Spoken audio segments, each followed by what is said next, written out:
Hi guys, welcome back to another podcast by the Last Watch blog. And today we are down at Dover for a pre-season friendly, and we are joined by the ex-media manager Nick Ball. Thank you for coming on, mate. No worries, good to be here. We've been trying all summer trying to get you. You finally got me. Finally got you. So we'll start right back when you first started with the club. Where did you come from and stuff like that? So, it's a fair question. So since about 2011 I was working at the Football League paper doing Gills games for them basically. It's going to go in, probably doing about 30 games a season for them. Pretty much all the home ones and the kind of southeastern closer local ones.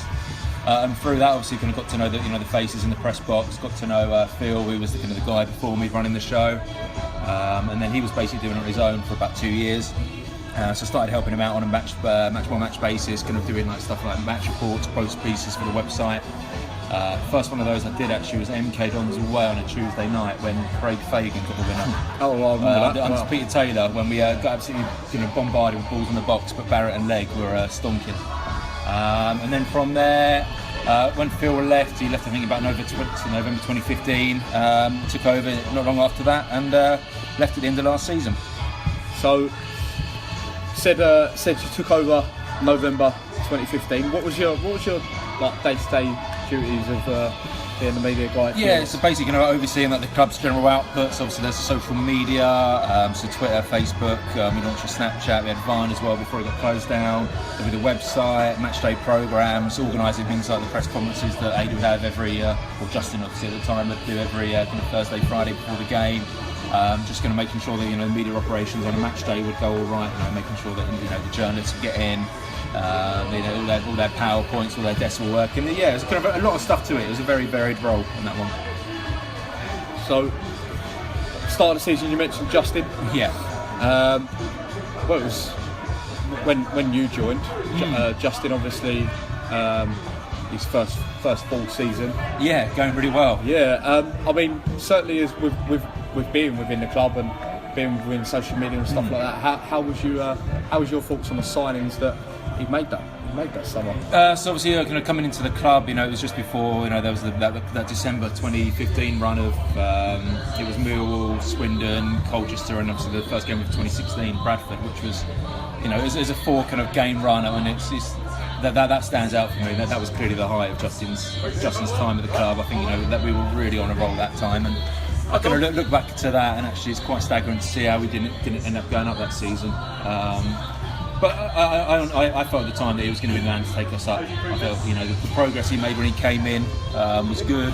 I thought the signings were decent as well that summer, and I think everyone going into the new year 2016 when we were flying in the league. I'm sure everyone else here thought this is it. This is our year. I think everyone thought that year that if we'd have held on to that 2-0 at Wigan, I think we'd have gone up. I honestly think that game was that pivotal. It just completely flipped everything round. Yeah, you're right, and especially not long after that, there was a Donny game as well, wasn't there? I think it was the next game, wasn't it? Again, 2-0 up, absolutely cruising, and then as soon as, to be honest with you, there was that chance in the 97th minute as well. I can't remember who the Donny player was that missed it, but that could have easily been the same result. And I think you're right. I think everyone looks back at that Wigan game, and something happened at that game. Whether it was the result, the method with which we lost it. Obviously there was. Nelson made the error with the third goal. Was it the first goal? There was the foul on Garmston as well. That could have been given. It's just one of those days, wasn't it? Really.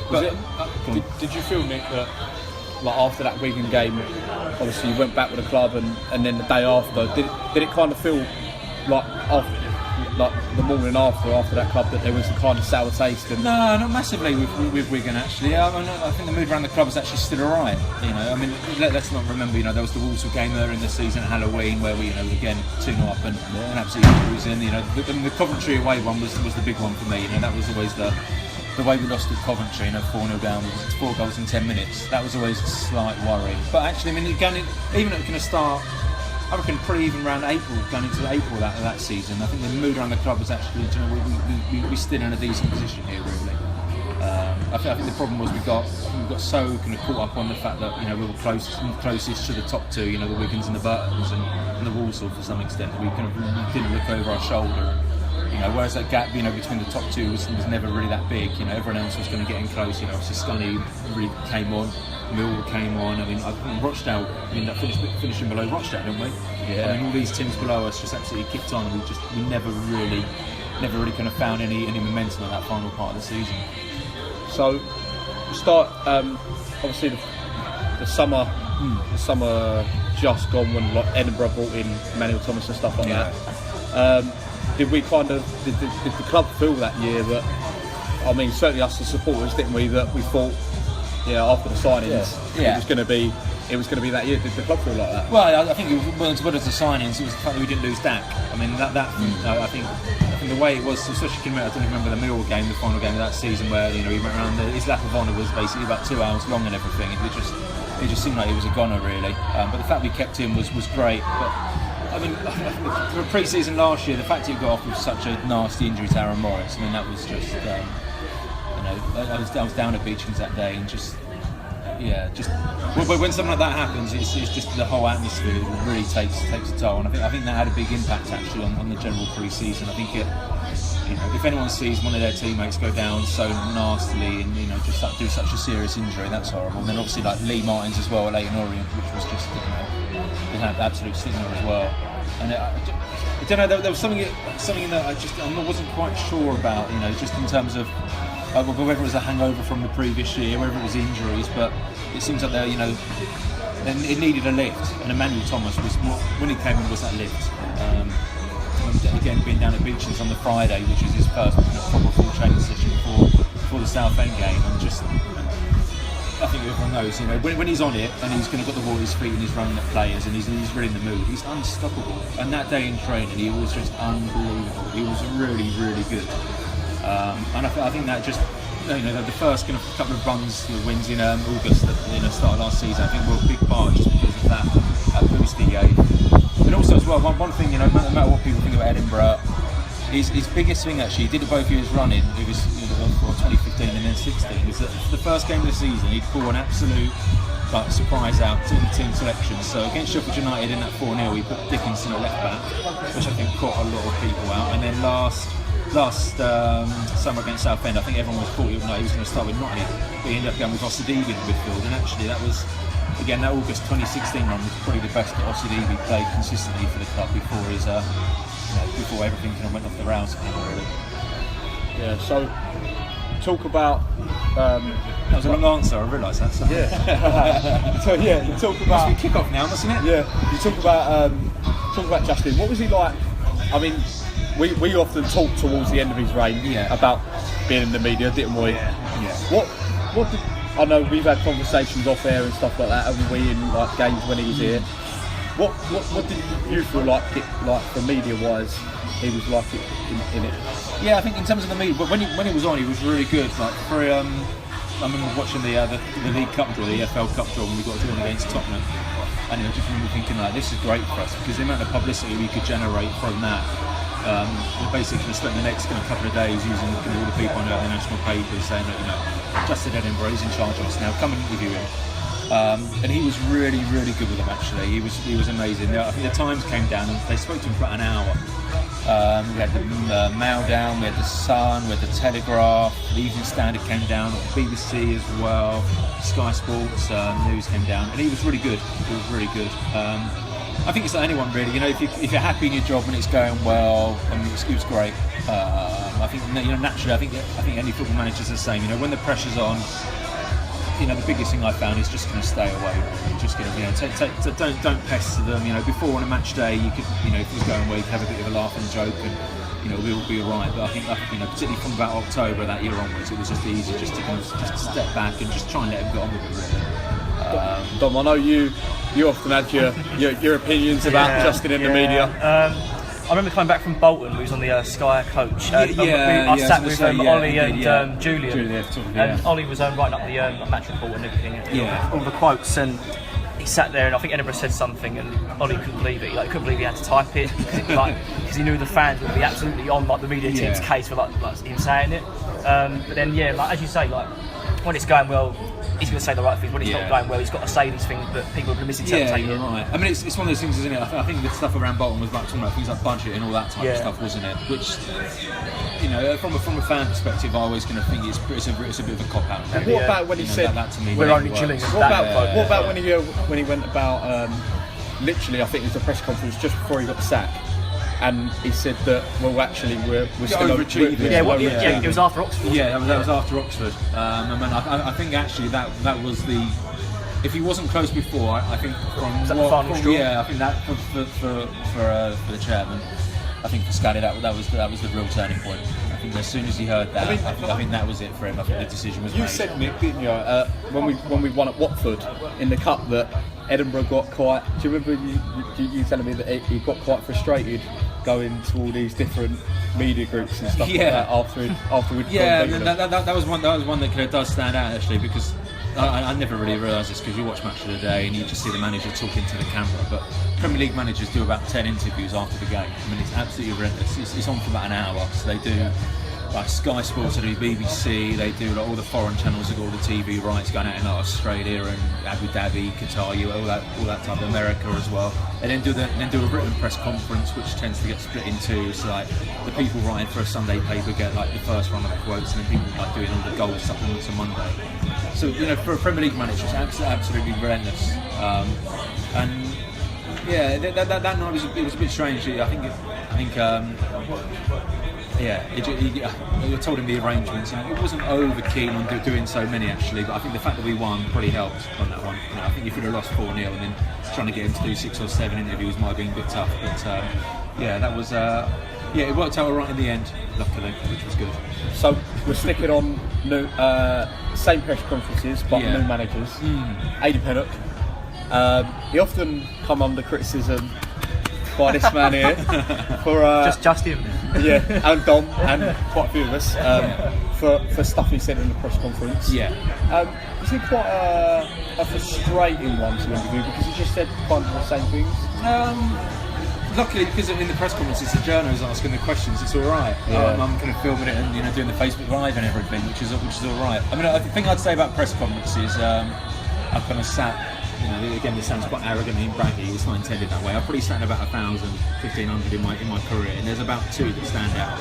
They are really quite monotonous. You always get a few people that don't watch the team too often, so they ask a very dumb-sounding questions. People that know about it, and I think in this day and age as well, you know, I think managers are so.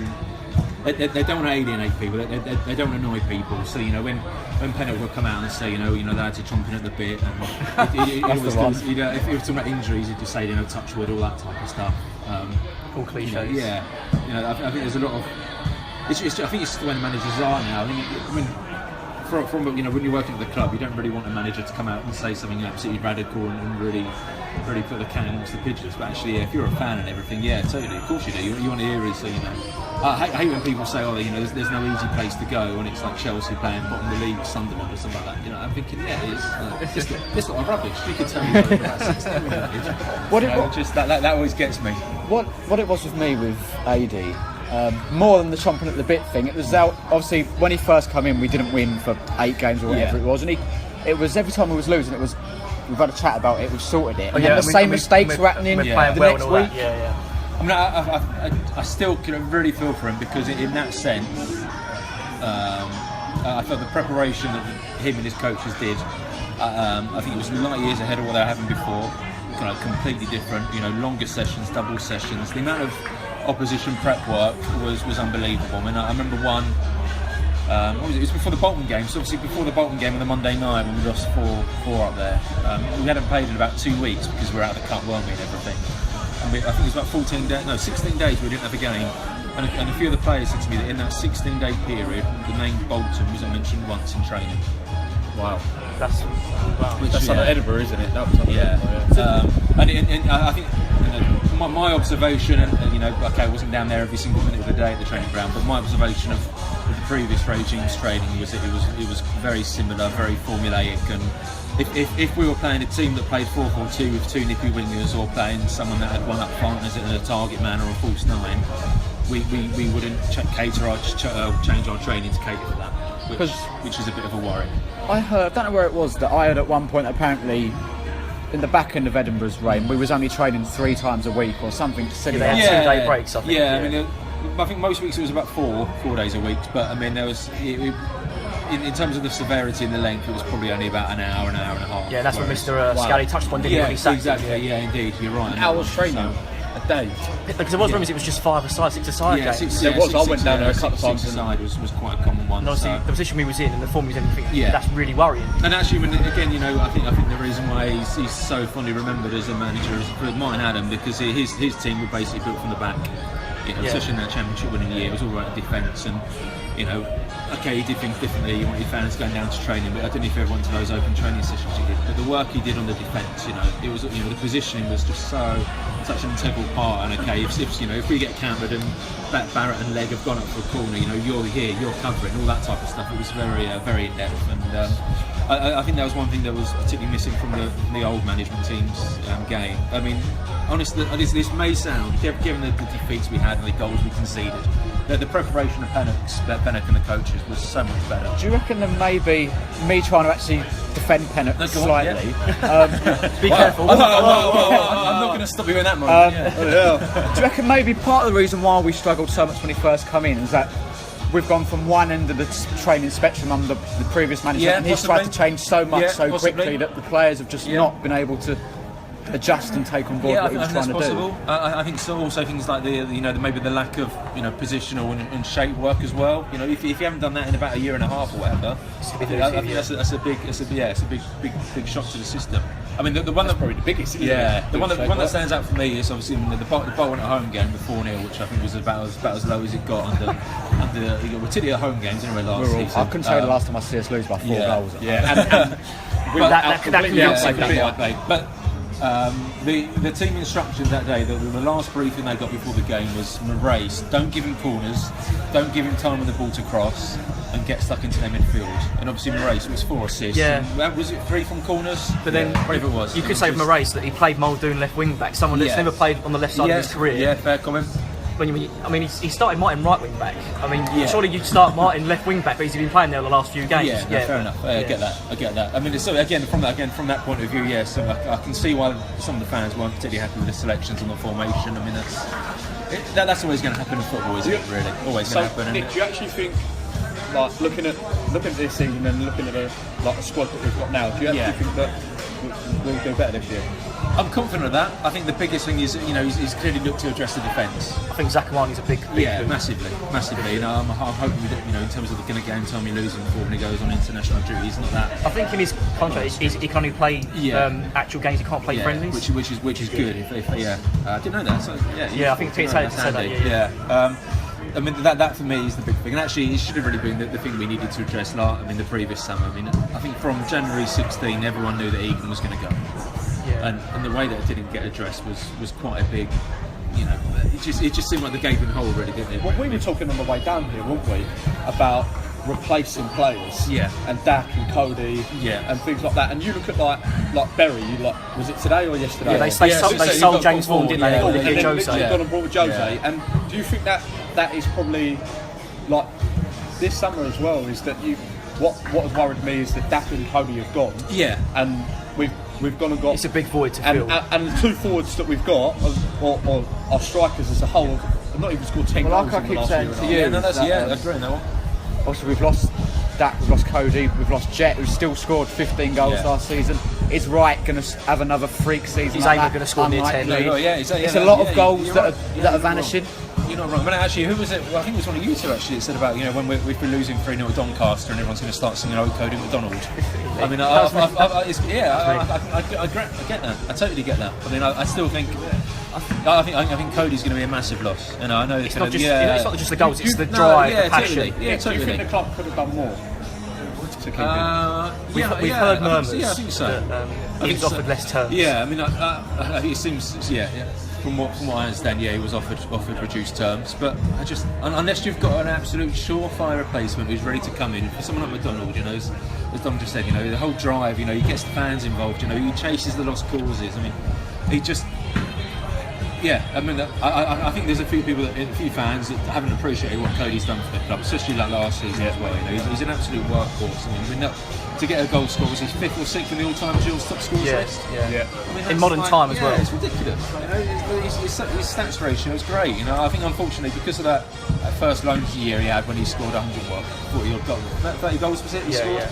Everyone seems to be comparing him to that now, which I think is a bit harsh. Because he's gained age. Yeah, exactly. And also, let's face it, that team that year, the start was slow, but we were hovering around the playoffs by the end of the season. Whereas last season, you know, it was battling. Yeah, from September onwards, we were down fighting, and his goals are invaluable. And you're right. I mean, Wilkinson, he seems like his best game for Chesterfield when he was on loan there for Bolton last season. I was there, which is just, you know, there's probably quite a few players last season. Yeah. And then had the game of their lives. Yeah. So that's the worry. I mean, I think it's pretty clear that from what AD's been saying to the press, he wants to get more players in, but I just very much suspect that the decision's not really in his hands. To be honest with you, I think we all know who makes the decisions. And I mean, we have discussed, all of us have said, if we did bring in a proven striker, I think fans would be more upbeat and thinking, maybe we'll give him more of a chance, because with the current strikers and say all the void that Dak's left, you sort of worry. Like, you think the defence is okay now. You've got O'Neill, Garmston's now back playing well. Exactly. You've got Zakuani Lacey. It's just the final third is a bit worrying. Yeah, I mean, I think luckily, again, if we have Martin having a good clean year as well, and obviously Waggy as well, I think they're big players for us. I like Byrne as well, but maybe he's more of a, I think he's more of a kind of a sitting midfielder really. But he can still score your goal here and there.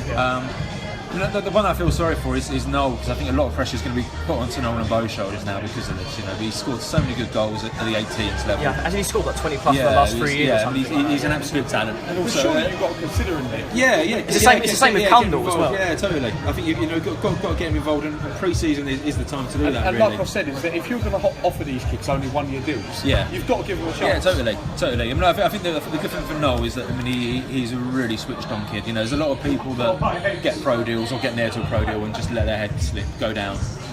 There's probably a couple of examples that we can name and mention here. They might be playing, at Cambridge or something like that, dare I say. But luckily for Noel, and actually, all the five that have got pro deals in the summer. So, Aaron Simpson, Ben Chapman, Brad Stevenson, and again Finn O'Mara as well. I mean, Finn. Finn is a really, really good kid. He's so switched on. I mean, I'm sure he'd admit this himself. He's not one for all the tricks and all that. He's not, he's not skilled or anything like that. He's an absolute workhorse, and he grafts. And from that point of view, I think he'll be all right. So, but yeah, come back to the striker thing. So I think something needs to be done there, even if it's a loan signing, till January, whatever. Just to give the fans a bit of a boost, because I think that is an area. There's maybe a little bit of concern, really. Lastly, Nick, fancy bringing Norris back? Sorry? You fancy bringing Norris back? I'd have Norris back, mate. I'd happily have him. Was he ever time that scored? It was the thing. He was another one that Gills fans didn't rate. He's the inside job at Swindon though, so we've done well on that one. Yeah. They're a league below us now. Just adding from what Dom said about the fans and getting the fans inside and stuff like that. I mean, it's been well documented that we've really struggled for season ticket sales and stuff like that this year. What's the feel within? Because obviously you do speak to people at the club. And stuff like that. What's the feel that the club have, like fans wise, and getting fans inside? And we were speaking off air, wasn't we? We were saying that it's vital that you get. Like the club gets us as a channel on side and stuff like that. What's your feel about it? I mean, ultimately, this may sound a very cynical thing to say. Football's a business, and if you're getting 5,000 people in a 11.5 seated capacity stadium, then that's not great. And I've said for years, any club that operates with empty seats, something's going wrong. They're not doing something right. And be it whether it's pricing, whether it's engaging with the fans, I think. Dare I say, I think both are probably quite accurate in that sense of Gills. I'm not.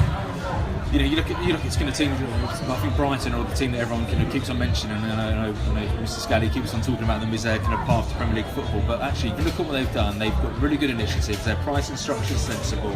There's a lot of demand there. They're really engaged in the community. They've really got the kids on board, and it just seems like there's a long-term strategy there. And I'm not. I'm not entirely convinced that there is. I'd love to be proved wrong, but I just think that we need to be doing more. Local schools. There was obviously the fiasco with the season tickets and the whole scrapping of under 12s and everything. It just, I think there needs to be some good decisions and just some long-term strategy involved. Really, it just. Honestly, I think the club's got massive potential. And I think in this day and age as well, the London clubs are so big and powerful. If you look at since Gills were in the Championship, you've got Arsenal have moved into a bigger stadium, like double their capacity almost. Spurs are doing the same, and especially this year playing at Wembley, 90,000 seats. They're going to give away seats so cheap. I know a load of mates that went to see him play in the Champions League for like 25 quid. Yeah. What's for money, isn't it? Yeah. What's our match day price? 23. 23. Yeah. There we are. And it's those little things. West Ham as well. I think West Ham are a massive threat. Even if you're not a West Ham fan, the idea of paying like 200 quid for a season ticket and going to watch Premier League football, I can see why people would do that. I think another one of the things that frustrates people with season tickets is that the incentives aren't really. I know, obviously, like away tickets just go on general sales straight away, which is fair enough because the demand isn't there. But sort of the incentive of you can have 2 free tickets to a game, which I can't use myself anyway. They're for someone else. Well, you're right. So I'm getting nothing out of mine. And also 400 quid, with the season tickets as well. I think it was last season we scrapped a lot of the vouchers. I think we only had the 2 free match tickets, as Reece just said. And I think if you've got like nieces or like nephews, and you bring them to a game. That's money into the. They go to the club shop, they buy a shirt or they buy food at the. It's all money coming in, and we just scrapped it. Actually, the thing about that is that I think if the price is right, obviously everyone talks about the Bradford season tickets, about 150 quid, aren't they? They get 20,000 a game. That's why they can do that. They're lucky, obviously, in the capacity, but in terms of benefits, that is it. They don't get any benefits for that because the price is right. So I think it's a two-way street. You either go with the higher pricing and can put the benefits in, like the Friends for a fiver and the tickets, or you go really low and just get people in that way. Was it Rochdale who did a really good scheme where the more the cheaper it got? I think that's a really clever. It's like Huddersfield as well. They kept their if you're going to see to go for like 4 years, like price and be in the Premier League, £100 or something. I said it to you when you were meeting Angie and I about the incentives should be this, and it should be this, and we were also talking about getting us as a blog involved as one of the support clubs and stuff like that, and you were trying. And do you think maybe doing something like that's important? Yeah, I think so. Yeah, totally. As I said a minute ago, if you've got no supporters, then what is a football club? You're on a hiding to nothing, really. I mean, the fan engagement, it's one of the things I was really keen to kind of improve on, particularly through like social media. It always seemed to be before there wasn't maybe much communication between fans, and the website maybe wasn't updated too often. So that was a start, but it's what I look back and there's loads of stuff we could have done differently and gone further with, and I think the fan engagement and really trying to connect with them, it's to me it's a key area, and I hope in the future that is kind of addressed really, because it's important to not just now but 10 years time, the future of the club ultimately. So during your time, is there anything that you regret or you wish you could have done in the time that you did have? Wish I would have gone to Brackley. Really? Funny that one. Yeah, that one stands out. Oh God. I mean, I'll come to the question in a minute, but actually Brackley, the dressing room, because it's a non-league club and everything, the corridor between the dressing rooms is about 1 person wide, and you can imagine how mad they were going. They were banging on their walls, we're going to Blackpool, and all that. And obviously at the same time, the dressing room should have been low that night. So anything we could have done differently? It's a good question. Yeah, it's probably quite a lot of stuff actually. Can't think of any specific examples, but I'm sure there's people out there screaming and screaming. I might have to come back to you and tweet you on that one actually. I mean, the one that always stands out, and just is the Bonds and Garda. In a night, actually, the thing we always found with transfers is that we'd always try and get them out straight away, because people would release them otherwise. It would be public knowledge, and I think for a club like ours, we need to get as much excitement with transfers as possible, really. And if Luke at the KM does a great job, if he's got the scoop already, or someone at the Sun's published it, then it kind of the effect of it weakens, doesn't it? So, and on that day, we knew that Billy Knott was going to go to Lincoln, and he was like, right, okay, the fans are going to be pretty unhappy about this. There's a quite big backlash. And say the fact that he went allowed us to get bonds in and whatnot. So the plan was to get him out as soon as possible. Whereas, you know, dare I say, if we'd have waited literally 3 hours on that, the whole Bonds and Garda scenario wouldn't have even been a talking point. So yeah, if I could have done something differently, it would have been waiting around on that transfer. And actually, again, no one was putting 2 and 2 together on that. There wasn't a single rumour out there. So yeah, that's actually probably the best design I can think of. One I want to ask you quickly, because it drives me mad. And I'm not even anything to do with the club's social media, is that obviously you doing it, how annoying was it when people would tweet you asking if there was any transfer news when it's not you signing the players? No, not maybe annoying. I mean, it's quite predictable, it's I mean, it's quite, you know, the classic ones like any news today, Gills and everything. It's...